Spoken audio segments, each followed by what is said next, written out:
अच्छा तुम तो तैयारी कर रहे थे और भाई बन गए कलेक्टर। क्या जॉब एक ऑब्स्टेकल है? क्या बैकअप रखना सही ऑप्शन नहीं है? कोई अपने पिताजी का खेत बेच करके आया है, कोई अपनी डैडी की एफडी तुड़वा के आया है। ड्रीम सब कुछ है लेकिन एक रियलिटी के साथ। और अपने आप से एक सवाल पूछो कि आपके लिए सक्सेस क्या है। वह पथ क्या, पथि कुशलता क्या, जिस पथ पर बिखरे शूल ना हो। नाविक की धैर्य प्रतीक्षा क्या, जब धाराएं प्रतिकूल ना हो। Hi everyone, this is Aarti Mishra. I have been teaching for UPSC CSE since last 6 years. आज मैं आपके साथ अपनी जर्नी और एक स्ट्रैटेजी शेयर करना चाहूंगी। नहीं, वो स्ट्रैटेजी नहीं जो आप काफी टाइम से सुनते आए हैं कि यूपीएससी का एग्जाम कैसे दें, कैसे क्रैक करें, क्या करें और क्या ना करें।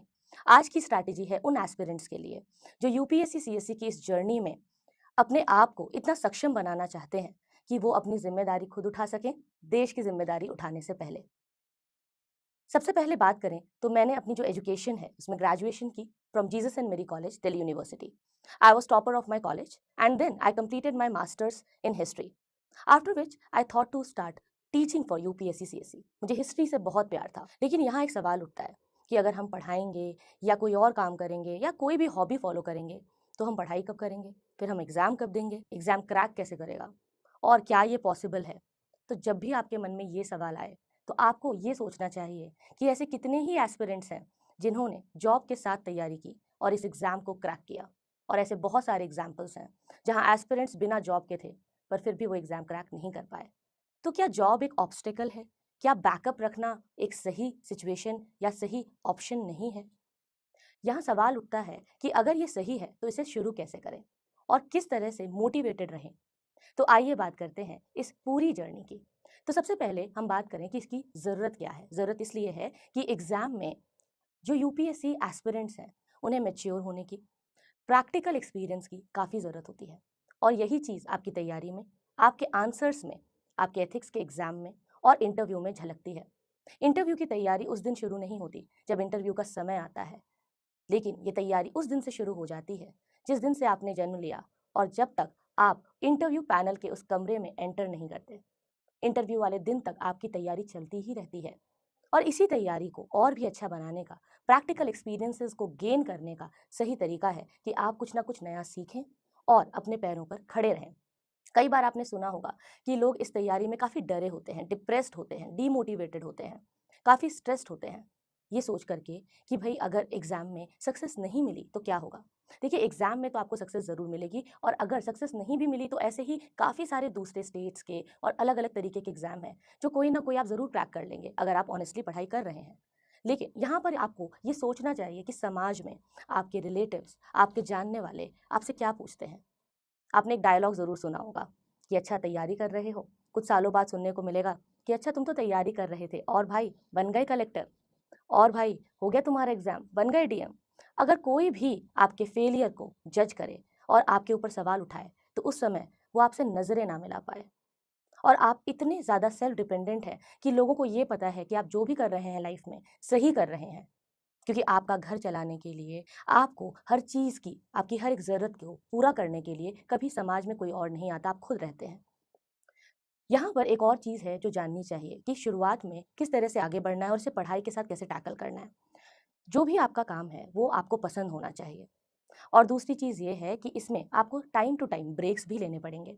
जैसे ही एग्ज़ाम का समय पास आता है, आपको अपने काम को कम करना होगा और पढ़ाई पर ज़्यादा फोकस करना होगा।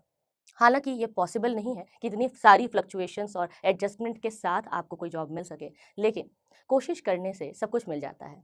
और आजकल ऐसे बहुत सारे प्लेटफ़ॉर्म्स हैं, जहाँ पर आप अपनी प्रोफ़ाइल बना करके ऐसे कई सारे पार्ट टाइम्स जॉब में इंटरव्यू दे सकते हैं, अप्लाई कर सकते हैं।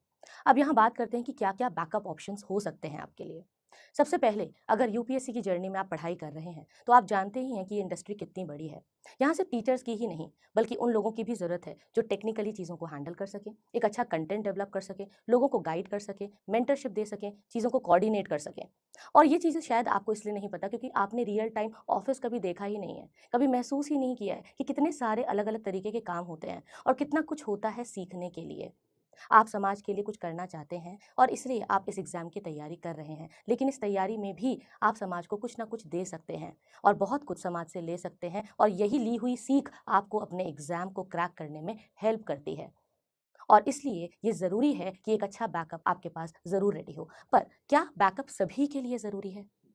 अगर मान लेते हैं कि आपकी एज लिमिट क्रॉस होने वाली है, आप अपने यंग 20s में नहीं बल्कि लेट 20s में या अर्ली 30s में है, तो ऐसा रिस्क आपको नहीं लेना चाहिए, क्योंकि ये उन लोगों के लिए है जो यंगस्टर्स या फ्रेशर्स बिना कुछ सोचे समझे अपने जीवन के गोल्डन पीरियड को कभी कभी बर्बाद कर देते हैं, ये सोच करके कि शायद जो उन्होंने ड्रीम देखा है वो ड्रीम ही सब कुछ है। ड्रीम सब कुछ है लेकिन एक रियलिटी के साथ, क्योंकि लाइफ बहुत टफ है। लाइफ में बहुत सारी चीज़ें हैं, दुनिया में और भी बहुत सारे रास्ते हैं, और हमें कभी भी अपनी आंखें बंद नहीं करनी चाहिए। दूसरे सपनों की तरफ, दूसरे रास्तों की तरफ माइंड को ओपन रखना है, डिविएट नहीं होना है, डिस्ट्रैक्ट नहीं होना है। माइंड को ओपन रखना है और माइंड को हमेशा इस चीज़ के लिए खुला रखना है कि अगर कहीं से भी कुछ भी अपॉर्चुनिटी आपको मिलती है तो आप उसे जाने ना दें। इसमें कई बार स्टूडेंट्स को देखा गया है कि वो काफ़ी लेज़ी महसूस करते हैं और ये कंप्लेन करते हैं कि उन्हें हमेशा स्लीपी फील होता है, जब तैयारी करते हैं तो कोई बात करने के लिए नहीं होता। सोशल मीडिया यूज़ करना अवॉइड करते हैं क्योंकि एग्ज़ाम के समय उन्हें कोई डिस्ट्रैक्शन नहीं चाहिए। कई कई महीनों तक स्टूडेंट्स जो हैं इसी डिप्रेशन में रहते हैं कि क्या करें। सोशल लाइफ में तो जा नहीं सकते क्योंकि एग्ज़ाम देना है, कोई और काम कर नहीं सकते क्योंकि एग्ज़ाम देना है, और एग्ज़ाम की तैयारी हो नहीं रही क्योंकि मन नहीं लग रहा। मन नहीं लग रहा, इसका कारण क्या है? क्योंकि शायद आपने अपने आप को एक कमरे के अंदर बंद कर लिया है। उसमें एक विंडो ज़रूर ओपन होनी चाहिए। कभी कभी लोगों से इंटरेक्ट करना, लोगों से सीखना, लोगों को सुनना आपको बहुत हेल्प करता है, क्योंकि एक अच्छे आंसर को लिखने के लिए सही एनालिसिस भी चाहिए, सही माइंडसेट भी चाहिए। ये माइंडसेट कैसे अचीव करेंगे आप? क्योंकि आपको लाइफ की रियलिटी का पता ही नहीं है। आप जानते ही नहीं कि इन रियल बुक के बाहर कितनी बड़ी दुनिया है और बुक्स के अलावा कितना कुछ है सीखने के लिए, और क्या सिर्फ बुक्स पढ़कर ही सीखा जा सकता है? और अगर ऐसा होता तो सबसे ज़्यादा अच्छी मेमोरी वाले लोग ही एग्ज़ाम क्रैक कर लेते। पर ये एग्ज़ाम एजुकेशन या मेमोरी का है ही नहीं, ये विज़डम का है, और विज़डम के साथ आगे बढ़ने का है। अब ये चीज़ें मेरे मन में कैसे आई? मैं अपने घर की एक बड़ी बेटी थी, और जैसा कि आप जानते हैं कि घर की बड़ी बेटी बेटा होती है और उसके सर पे कई सारी रिस्पॉन्सिबिलिटीज़ होती हैं। ऐसा मेरे साथ ही नहीं, बहुत से स्टूडेंट्स जो कि एक हम्बल बैकग्राउंड से आते हैं, उनके मन में हमेशा ये बात रहती है कि एग्ज़ाम क्रैक हो जाएगा तो अच्छी जॉब मिलेगी, सिक्योरिटी मिलेगी, समाज में रिस्पेक्ट मिलेगी।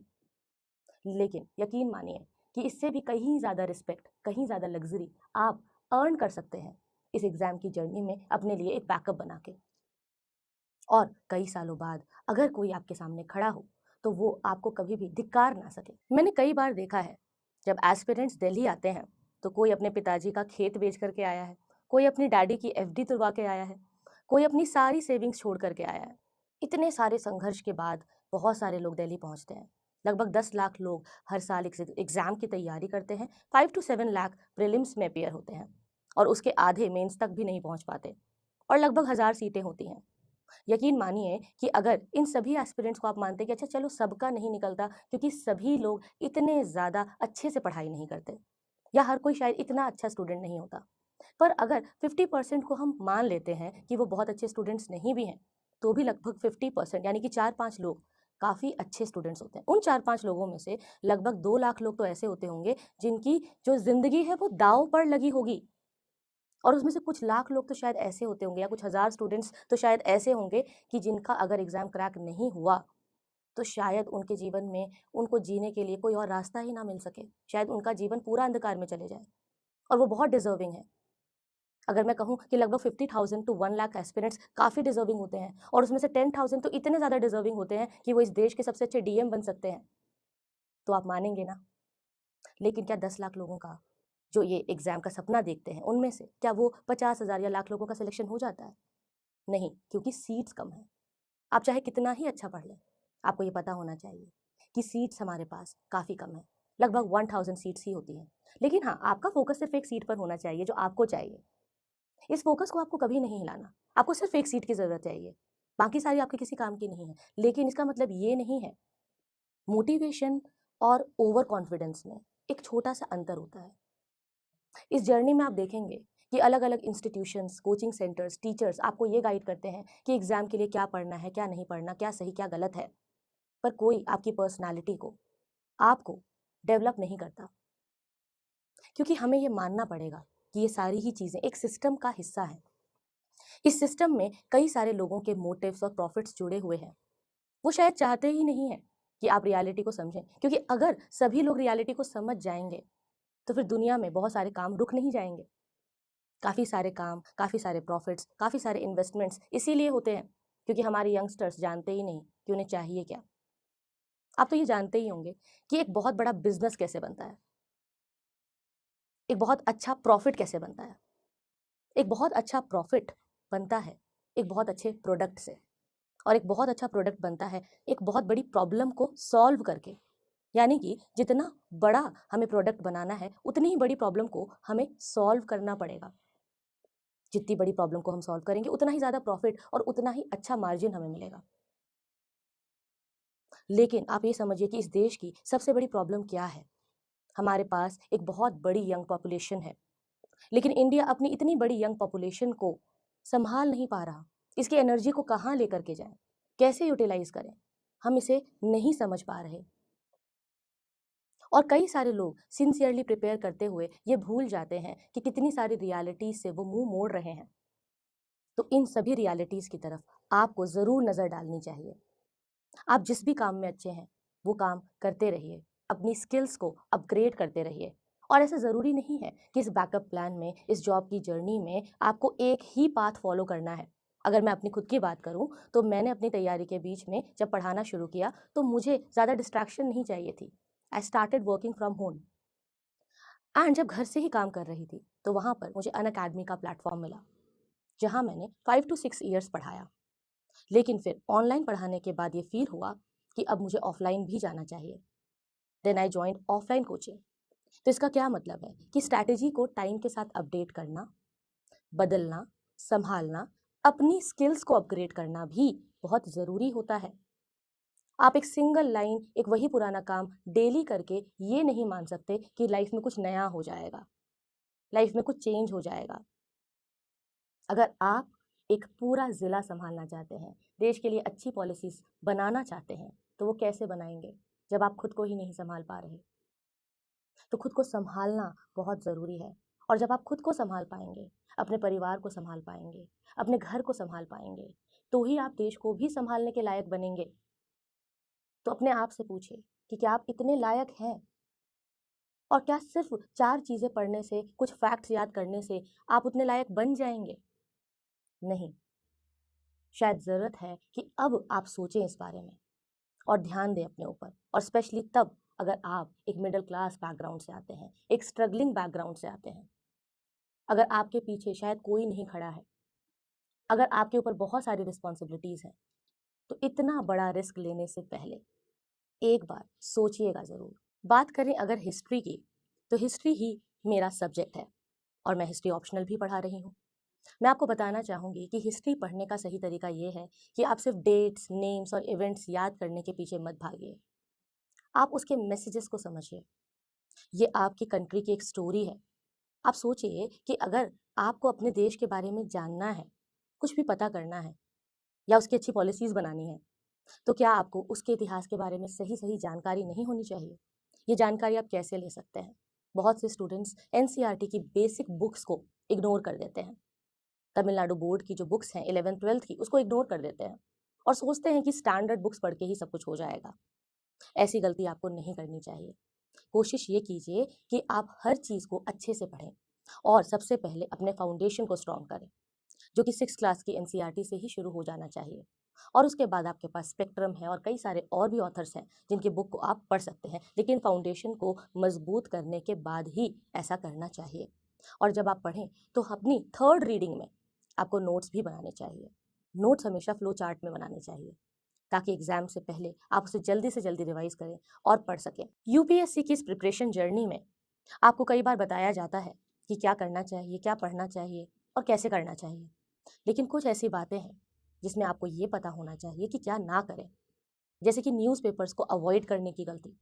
कई एस्पिरेंट्स वीडियोस देख करके, डीएनए एनालिसिस देख करके या यूट्यूब पर कुछ ऐसा देख करके सोचते हैं कि अब न्यूज़पेपर की ज़रूरत नहीं होगी, लेकिन ये एक बहुत बड़ी मिस्टेक है।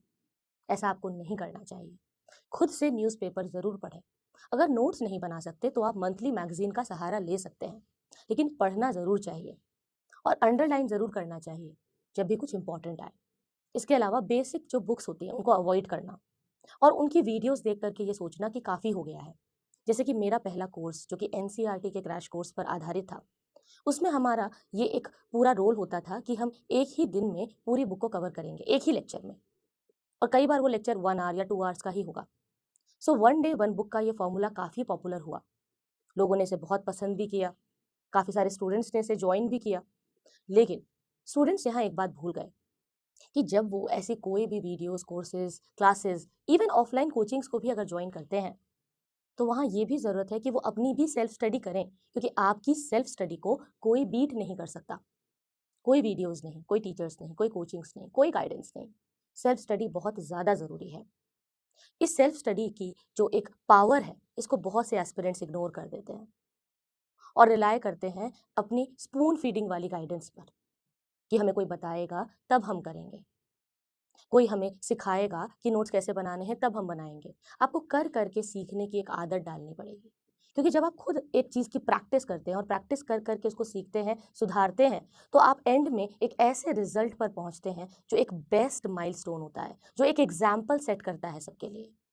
पर आप चाहते हैं कि पहले कोई और एग्जाम्पल सेट करे तो मैं उसे फॉलो करूं, कोई मुझे रोड मैप बना करके दे तो मैं उसे फॉलो करूं। ये सही नहीं है, क्योंकि आपके अंदर जो एनर्जी है वो इतनी ज़्यादा है कि आप कुछ भी क्रिएट कर सकते हैं, कुछ भी बना सकते हैं, आप कितना भी स्ट्रेच कर सकते हैं अपनी इस बॉडी को, अपने इस माइंड को, अगर वो अलाइंड है।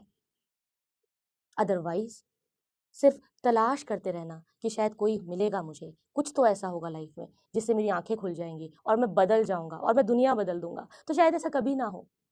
पर अगर आप सच में दुनिया बदलना चाहते हैं तो ये थॉट ही अपने आप में काफ़ी है। अपनी सेल्फ स्टडी को अवॉइड ना करें, अपने ऊपर रिलाय करें, अपने नोट्स पर रिलाय करें और हर चीज़ को चेक करें, गाइडेंस लीजिए, देखिए सब कुछ, पर करिए वो जो सही है। और ये जानने के लिए कि क्या सही है, क्या गलत है, कौन सी बुक सही है, कौन सी बुक गलत है, इसका सबसे अच्छा तरीका है कि पढ़ाई करके आप क्वेश्चन सॉल्व करें। अगर आपसे क्वेश्चन सॉल्व हो रहे हैं, इसका मतलब आप सही हैं। अगर सॉल्व नहीं हो रहे तो आप चाहे जो बुक पढ़ लीजिए, कोई फ़ायदा नहीं है, चाहे बुक कितनी ही पॉपुलर हो, कोई फ़ायदा नहीं है। इसीलिए एग्ज़ाम को क्रैक करने के लिए क्वेश्चंस को सॉल्व करते रहना है। देखिए कि अगर क्वेश्चन सॉल्व नहीं हो रहे हैं, 50% भी नहीं हो रहे हैं, तो इसका मतलब ये है कि बुक को बदलने का टाइम आ गया है। कोई नया टीचर आपको चाहिए, कोई नई बुक चाहिए, कोई नई स्ट्रैटेजी चाहिए, तो फिर आप वहाँ समझ पाएंगे कि अब इस बदलाव से मेरे ज़्यादा क्वेश्चन सॉल्व हो रहे हैं। टेस्ट सीरीज देना, प्रैक्टिस करना, क्वेश्चन सॉल्व करना और प्रीवियस ईयर क्वेश्चंस को ही अपना पिलर बना के आपको रखना है, तभी आप इस एग्ज़ाम में सक्सेसफुल हो पाएंगे।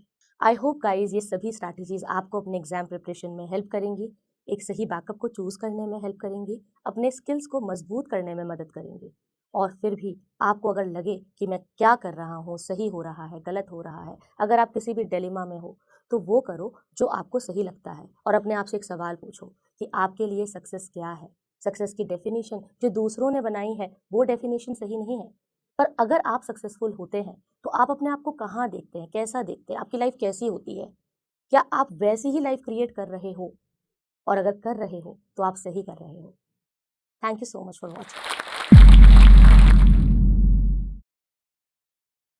हेलो एस्पिरेंट्स, हम में से बहुतों का सपना है आईएएस ऑफिसर बनना, लेकिन ये जर्नी बहुत महंगी है और इसलिए बहुत एस्पिरेंट्स ने जोश टॉक्स से रिक्वेस्ट किया कि क्या जोश टॉक्स एस्पिरेंट्स को हेल्प कर सकते हैं फाइनेंशियली उनकी इस जर्नी में।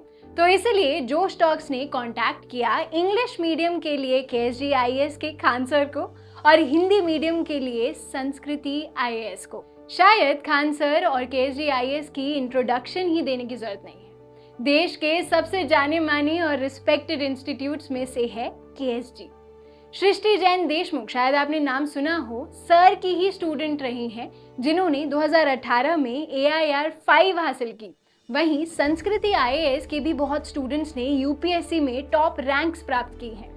कुछ ही समय में उनके भी बहुत स्टूडेंट्स की टॉक्स रिलीज होने वाली हैं। तो जोश टॉक्स ने केएसजी आईएएस और संस्कृति आईएएस से बात की और उन्हें रिक्वेस्ट किया कि क्या वो जोश की फैमिली के लिए एक बहुत बड़ी स्कॉलरशिप दे सकते हैं। मुझे बहुत खुशी है हम सबके साथ ये बात शेयर करने की कि दोनों ही इंस्टीट्यूट्स मान गए। वो जोश की फैमिली के लिए अपने फाउंडेशन कोर्स पे स्कॉलरशिप प्रोवाइड करेंगे। यानी कि वो क्वालिटी की एजुकेशन जिसकी फीस लाखों में जाती थी, अब हम अफोर्ड कर पाएंगे।